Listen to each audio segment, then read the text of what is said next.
was brilliant. Hello, everybody. Welcome to the final day of TMF Week 2025. I can't believe we're here. Last day, but still great sessions, all about TMF oversight. So just want to welcome you guys to the last 10 a.m. session, last second session of the day.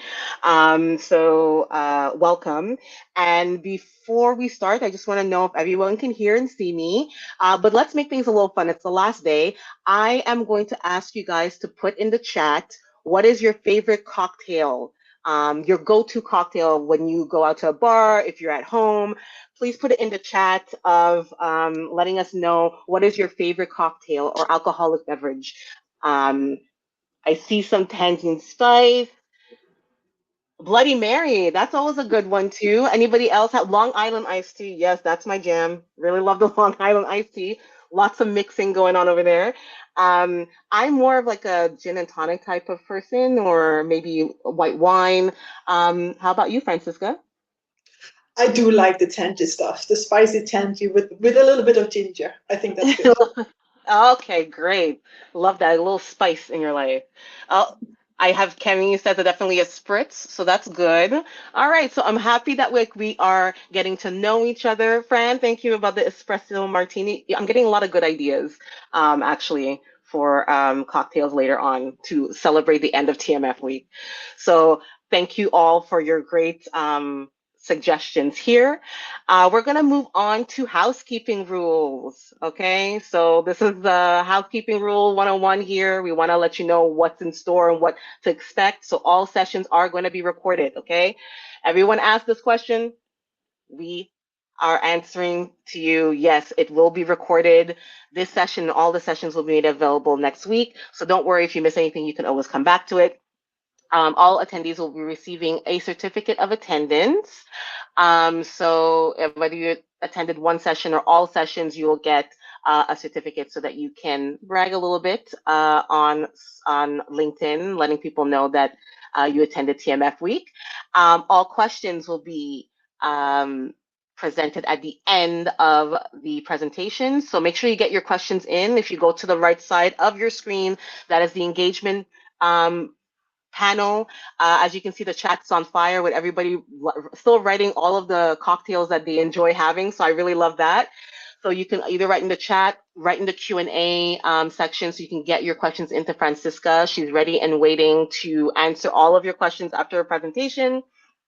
And of course, don't forget to network, meet your peers. This is a community, so let's come together, let's chat and let's talk, and let's get our questions into each other. So without further ado, I'm just going to go through the session timeline. Presentation is going to be roughly around 30 minutes with a Q&A portion for 15 minutes. And then after that, I'm going to introduce the next session and there will be a networking break. So I would love to introduce Francisca, who is going to be talking about exploring the role of TMF metrics and KPIs in trial innovation. Is there a purpose beyond inspection readiness? So I'm going to turn the mic over to you, Francisca, and have a great session. Thank you so much. Always happy to be part of TMF Week, and I can see some of the participants there. I know a few of them, and I also know it's people with a lot of experience. So please go easy on me, yeah. So I'm really excited to actually present this topic because it's something that's been close to my mind. I don't want to say heart, that's a little bit too much, but for many, many years, kind of considering what can we really do with the TMF beyond inspection readiness. And as technology kind of evolves, the use of AI, the explosion in data creation, it really puts us on a point to see how we can rethink the role of the TMF, looking at its contribution to clinical development from a data and KPIs perspective as well.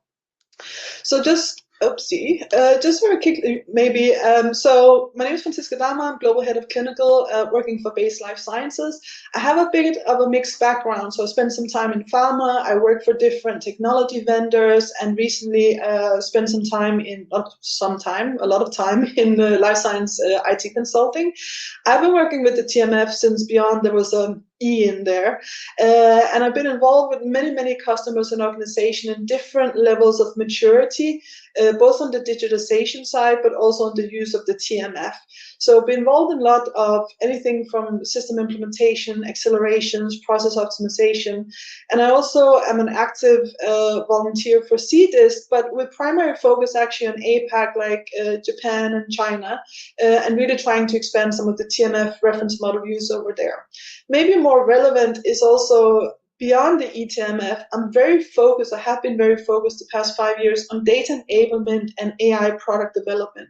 And I hopefully for the session today, we are going to dip our toes into that area, because this is where we're going to see a lot of innovation, actually pushing the envelope a little bit on how do we consider the TMF, in what kind of role can it have going forward.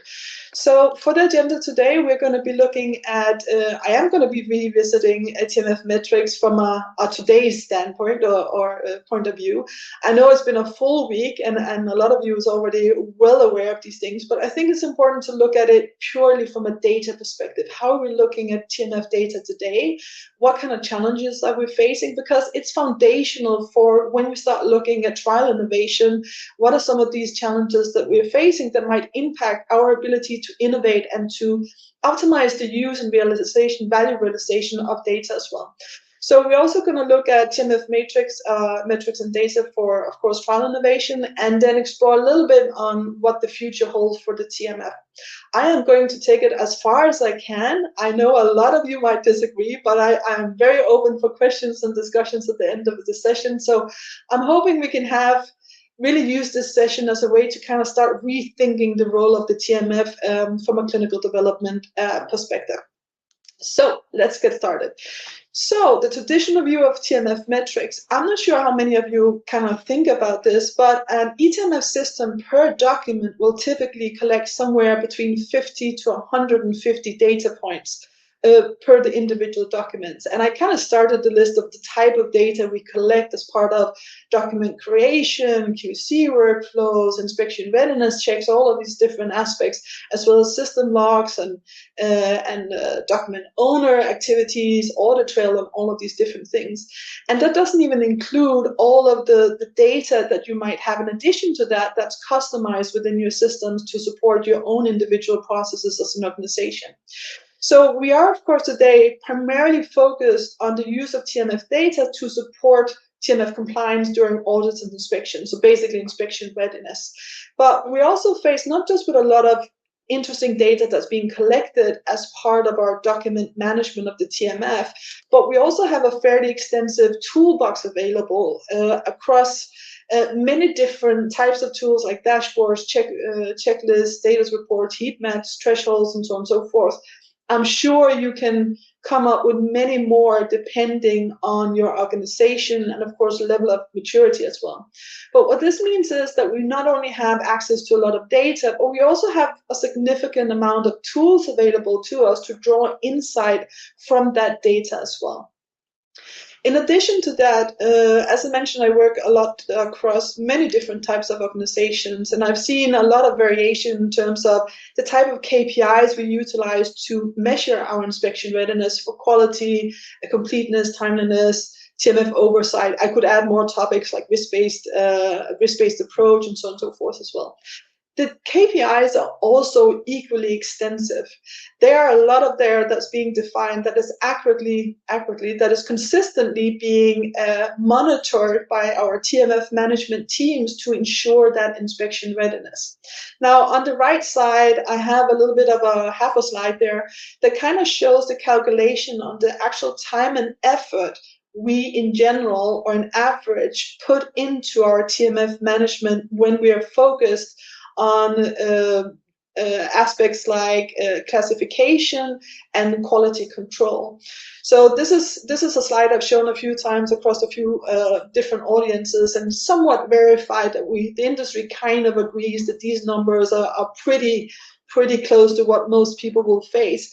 So if we take a phase 3 trial with 15,000 documents in average, not including emails, the amount of time we spend uploading, indexing content, maybe 4 minutes per document, the amount of time it takes to QC a document, we have a certain amount of error rate, like 20%, how much time does it take to actually correct those errors as well. We end up with a total number of hours of 1,700 for a phase 3 trial, simply to support our TMF management. So if we consider the kind of, not just the wealth of data, or the wealth of data, I think that's correct, English, but also the toolbox we have available, the amount of time and effort we use to oversee these different aspects of inspection readiness, we do have to ask if we're actually getting the most out of our TMF data beyond inspection readiness. Is this really sufficient for the amount of effort we put into managing it? Now, that's what we're going to be looking at a little bit.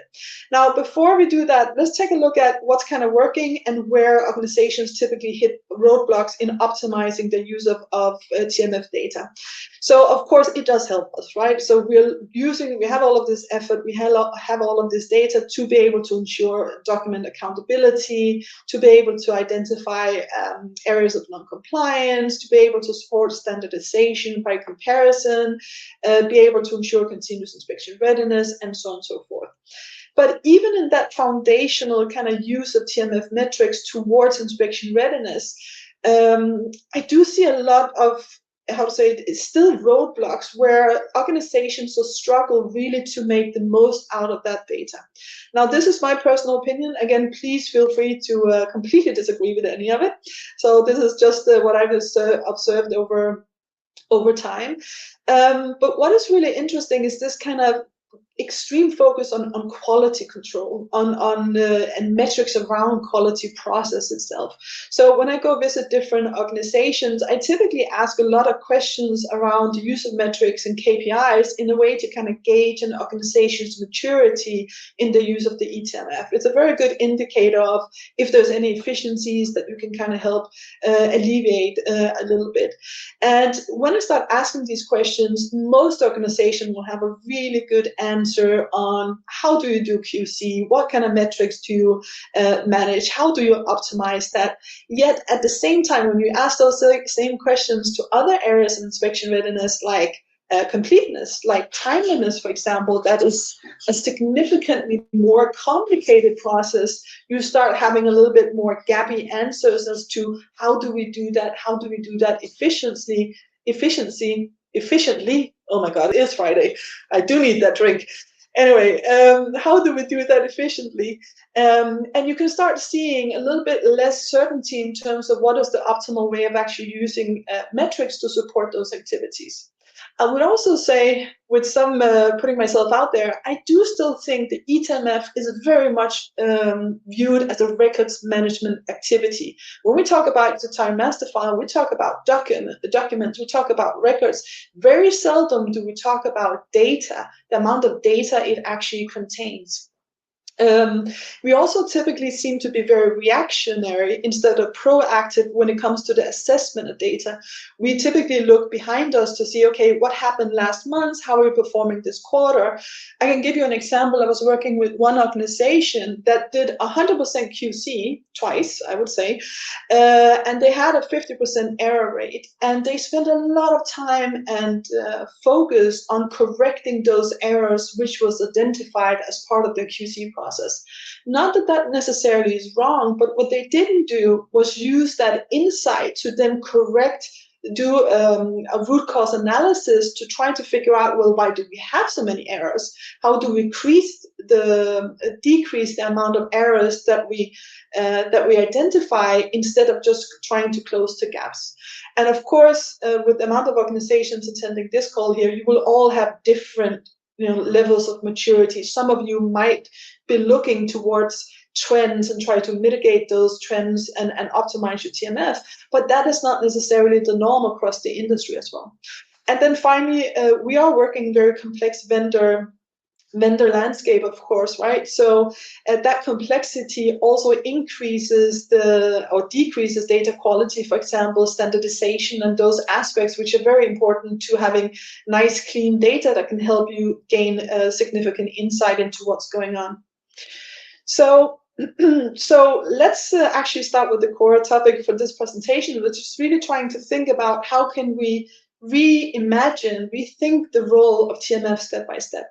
So what I just described, I was put in the first box. It's really, is TMF data like a checkbox or checklist for inspection readiness? Super valuable. We need to be inspection ready, but most likely very underutilized for the amount of information that actually goes into it, and time and effort as well. The next step for me is trying to use that data in a more efficient way to identify areas of inefficiencies where you can try to reduce very heavy manual efforts, for example. Continuous improvement, this is where I want to introduce AI. And this is where it starts getting interesting to look at a few use cases on how can we use AI as a way to make our TMF management more efficient. Those beginning use cases to accelerate our trial master file management. Optimized trial execution, where we're taking those same principles using AI, but looking at the data from the TMF as a way to impact positively the actual trial execution. And finally, we're going to explore maybe a little bit, we can think about the outside the box here. What can we truly accomplish if we take all of these concepts and look to the future? What would we look at in terms of optimizing trial designs with the use of TMF data? So first, I just want to go to the next step here, though, looking at operational TMF improvements using TMF data. I'm not going to go through all these 4 of them, but one of the most interesting is this change in not necessarily asking about the individual files, did we file it or not, but really asking questions towards the data is how fast did we do that process? How well did we do it? How repeatable, how standardized is it across all our different stakeholders? One of my favorite topics is risk-based QC. I know there is a little bit of a buzz in the industry, and I think you also had a few sessions on this. Absolutely recommend it, and I'll show you why in the next slide. But just the fact that you can use metrics and TMF data to truly optimize your TMF management is a very simple measure to gain efficiencies using your data. I'm not going to go into details about how to do it, because I'm sure there's been other sessions on that. But just if you apply risk-based approach to your TMF management and look at the same burden that I was just talking into on a phase 3 trial here, depending on your organization and your current processes, the reduction in hours are somewhere between 20 to 50%, which is significant when you then calculate it out on total number of studies you might be maintaining. Now, the next step is really to look at continuous improvement. And I do have to introduce AI here, because even though we have a lot of data available to us, we have a lot of tools, and we have our KPIs and thresholds, as human beings, looking across a vast amount of data is not necessarily what we do best. This is where AI comes in, and this is where it's able to really automate and identify errors and efficiencies and patterns that are very difficult to otherwise do as a human being. So when we look at AI-powered TMF management, I have 5 use cases here. Some of these use cases are already embedded into TMF vendor solutions. Some of them are on roadmaps. Some of them are, in early development with different organizations and vendors throughout the industry. But what's very, very consistent about these early use cases and those that's already in production is the gains that you can get by deploying AI solutions supplementary to your base eTMF. You do see, and this is a conservative number, most of the use cases I have there is about 80% gains in accuracy and speed and compliance across these different use cases, and that's quite significant. So if you think about that scenario I showed you before with the 1,700 hours for phase 3 trials, when you add AI in the form of auto classification, I would say, on well-trained, high-quality data, not bad data, but on well-trained, high-quality data, and you add things like compliance checks in an Alcoa principal checks, for example, you can reduce. And these numbers were so extreme, I actually had to make them more conservative. They're higher than they came out to be. But you can reduce it from 1,700 to 400 hours. And you see this consistently across these different use cases. Now, one thing is also, dare I say, dynamic EDL management. Now, we are at a point in technology innovation where this is no longer a fantasy. We have today the tools and are putting this in place where you can automate your EDL management, your expected document list management. And this is one of the most complicated processes we have in eTMF, is making sure your completeness is tracking well against your system available data. And many times it's a very manual process to make sure there is a one-on-one alignment between what your expectations are for your documents received and what's actually in your systems as well. With AI, you can automate that, right? So super exciting kind of progress in that area, where the amount of data, the data available in, comparison to other elements of the eTMF allows you to significantly accelerate those critical processes at the eTMF inspection readiness level, actually. The next step is really a turning point, because when we look beyond the eTMF, when we start looking at clinical development, what's happening in clinical development, here we're having a lot of interesting conversations about trial innovation, about having faster feedback loop, real-time insight, adaptive, trial designs, and all of these different things. And these conversations never really talks about the records. It doesn't talk about the documents. It talks about the data contained within those documents. And it's at this time I kind of want to push the envelope a little bit and then start defining TMF data not just as the metrics and KPIs that are generated as part of your eTMF systems on the individual document records level, but really TMF data is all of the content that is captured in those documents. It's all of the activities that has occurred throughout that clinical trial conduct, which is documented in your documents. So at some point we are able, or not at some point, we are today able to successfully extract from your TMF content critical data points in relevance to your trial execution, which is not something we could do just a couple of years ago, for example. So it means like innovation within clinical development is already kind of changing outside in the role of the TMF, in the sense that our critical documents that we are training agents on to perform a number of activities within clinical development all resides in the eTMF. So that means that the eTMF is no longer about records. It is about data, and is about that data that's contained within the TMF as well. Alrighty, so the next step here is kind of optimize trial execution, and I want to present these 3 use cases for you, and they look very, very foundational, but they are super exciting. You have to see, like, we need to kind of talk about AI and the way we deploy different use cases as bricks that you're pulling to, you're building out for a strong foundation, just as we did with records management. We're laying the foundation, and then slowly on top of that, it becomes more and more advanced, of course, and you're expanding your ability to automate and basically eliminating a lot of the very manual processes we are faced with today. So 3 use cases here, and this is to demonstrate how a lot of the value we have in our eTMF is really growing. So the first one, again, is not very exotic, but it's document auto-generation, So today when we manage our templates, it's typically by restricting access, so only the right people have access to the right templates at the right time.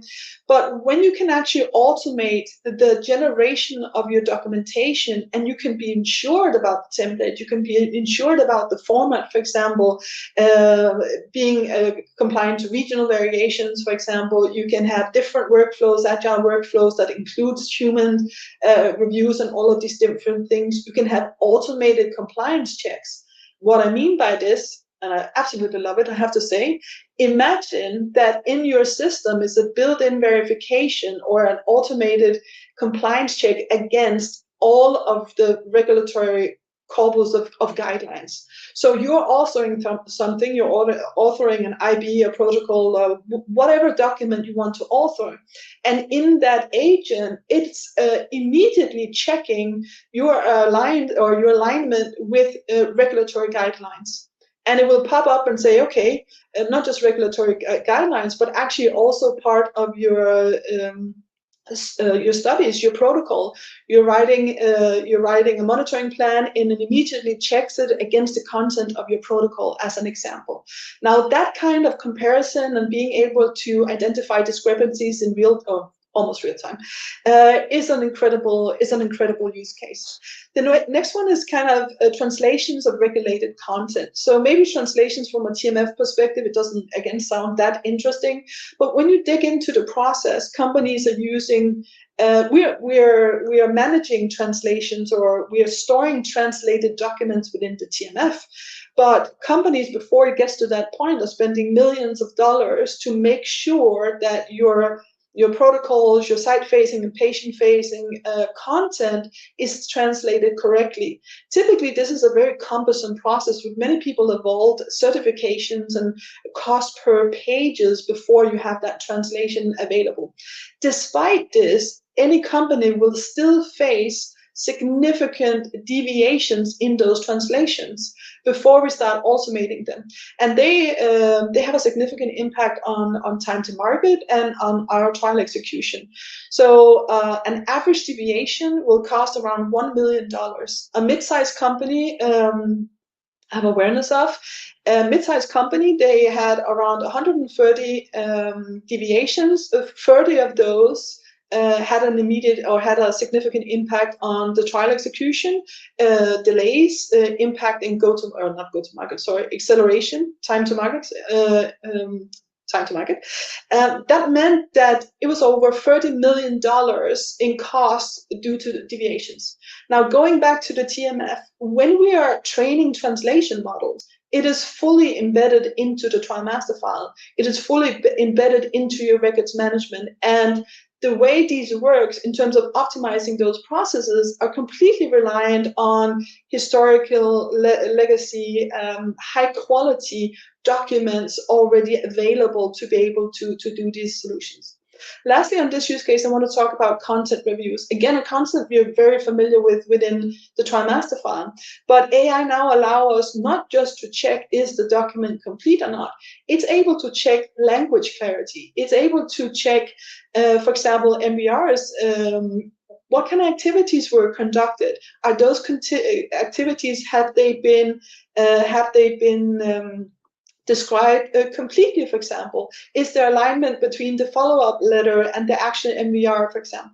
So these are examples where you're conducting these content reviews way beyond Alcoa, and you're able to highlight discrepancies and close those much, much sooner than you've been able to before.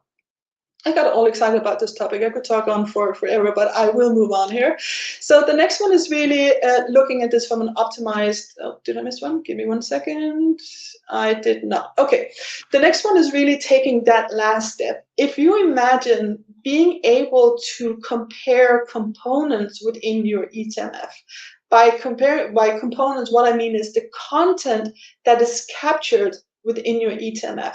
It's no longer just about the documents. The TMF data becomes every action, every decision, every outcome captured in those documents in the eTMF.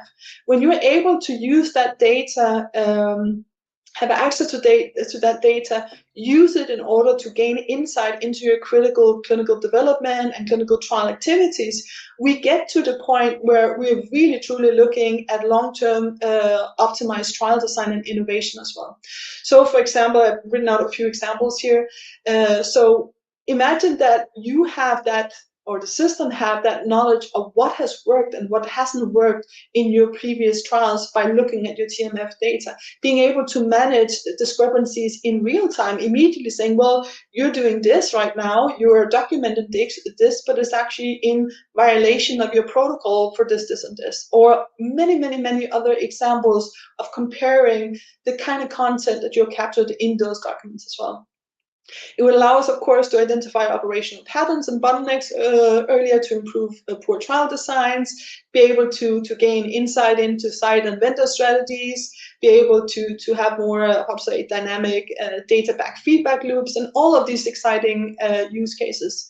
Typically, when I go in and discuss these different things with different organizations, the amount of use cases where people are saying, well, this could really accelerate critical processes are almost, at this stage, is infinite, meaning that you can continuously come up with ways where you can improve these processes where we today might not consider relying on TMF data to gain that insight, and with AI actually accelerating these critical processes as well.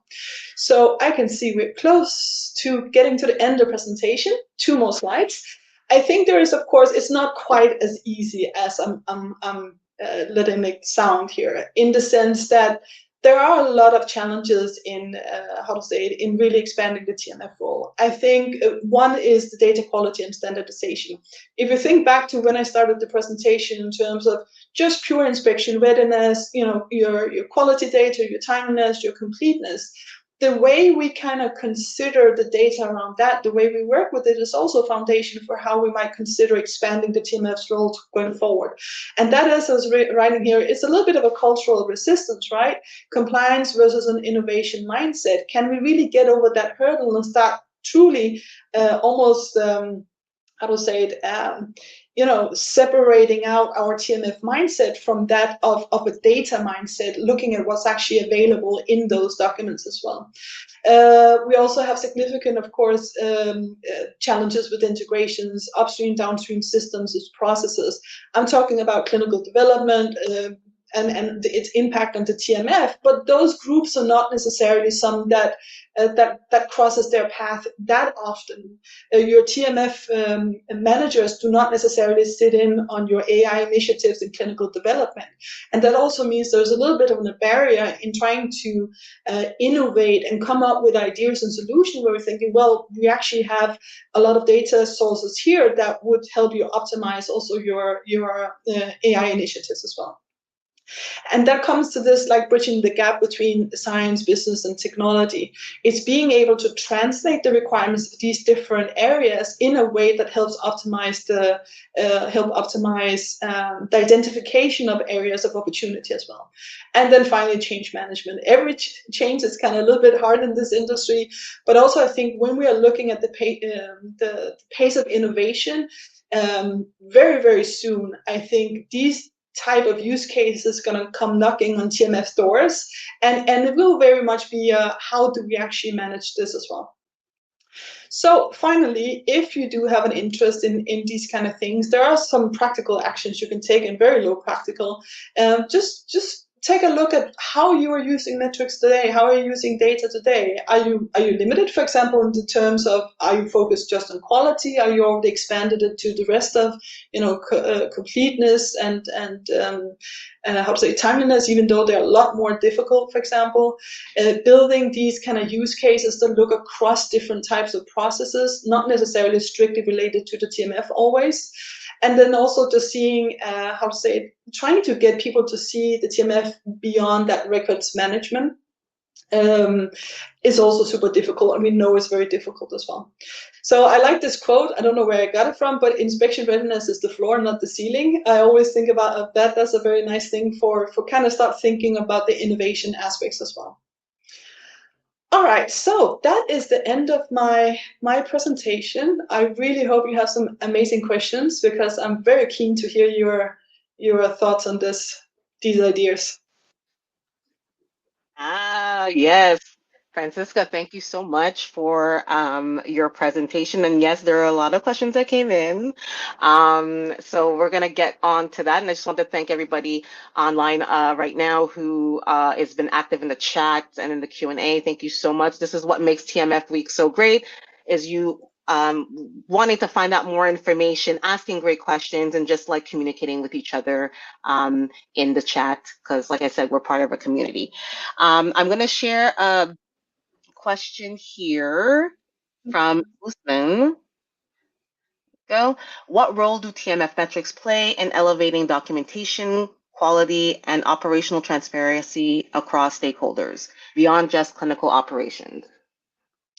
What role do TMF plays in elevating documentation quality? I think some of the use cases are presented in terms of if you want to impress anyone, if you can say that, or highlight a significant issue, it's always good just to use the numbers, right? So if you just take a look at the amount of trials you run, the type of phases, try to estimate the volume of content, look at your processes and do a little bit like that exercise I had with this is the amount of time it actually takes to manage your eTMF with the current processes.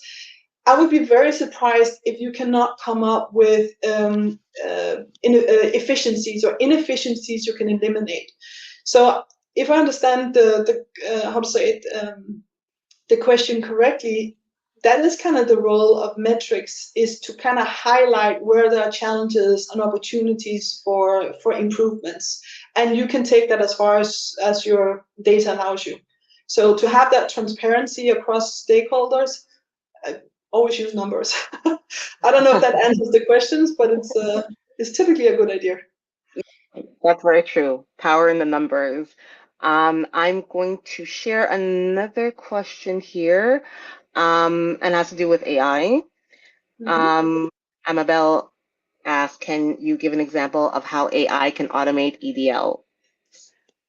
I would, but it's also unfortunately a little bit tied to confidentiality. But yes, it is a little bit like, if you consider it like this, EDLs is a reflection of your study parameters. So I call them study parameters. Where's your study parameters captured? Just as an example, it could be within your eTMF system, your countries, your sites, your investigators. It could be within your IB protocol, for example. If you're able to draw comparison with this in real time, as you're intaking content, as you come across new components, updates to your TMF, you're able to automate your EDL management. That's the short answer. Great. Always happy for a follow-up, though.